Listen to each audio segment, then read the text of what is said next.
I'm Ari Finling, and I'm from New York City. I love New York City. I think it's one of the most exciting cities in the world. I enjoy driving, but I almost never drive in the city. For one thing, it's too expensive. And if you do drive in the city, you spend most of your time stuck in traffic, and parking is even more expensive than gas. So I always get around using public transportation. New York City has a great bus network, and the subway system is convenient and definitely the cheapest.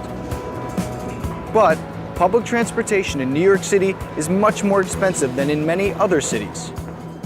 Luckily, since June 2013, there's been a cheaper alternative to the buses, subways, and cars in Manhattan, and it's a healthier alternative too. This is Penn Station, the busiest railway station in New York City.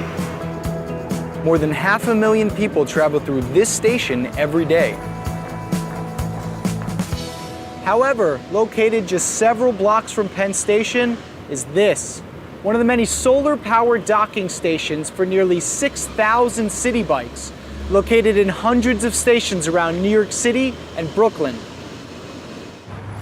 At each of these stations, you can borrow a bike for making short journeys around the city.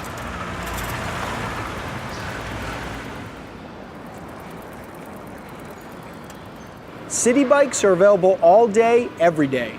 Each station has a touch screen and a map of the area. City Bikes is privately operated by New York City Bike Share and supported by user fees, sponsorships, and advertising. Citigroup and MasterCard have provided most of the funding for the bike share.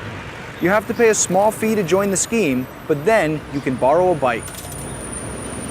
The bike sharing scheme has proved popular both with commuters and visitors to the city. Of course, New York City isn't the only city with a bike sharing scheme, and it isn't a new idea. There have been schemes around since the 1960s, but with new technology like GPS, cash cards, and smartphones, local authorities have been able to make the schemes more secure and much easier to use. There are now bike sharing schemes in over 165 cities around the world, with more starting up all the time.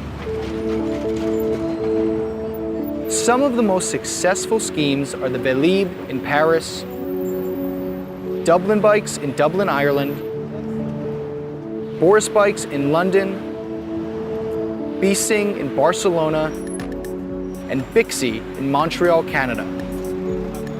But the biggest scheme is in Hangzhou, China, which has more than 60,000 bicycles. Unfortunately, despite the enthusiasm for city bikes, New York City still isn't the most bike-friendly city. There are some bike lanes, but often bikes, cars, and buses have to share the roads, and this can be dangerous. So there are a few things everyone can do to make their bike trips safer, whether you're on a city bike or your own bike. First, you have to obey the rules of the road. You must not ride a bike on the sidewalk, and you must not ride a bike through red lights. You should wear a helmet and bright clothes. You must be at least 16 or older to ride a city bike.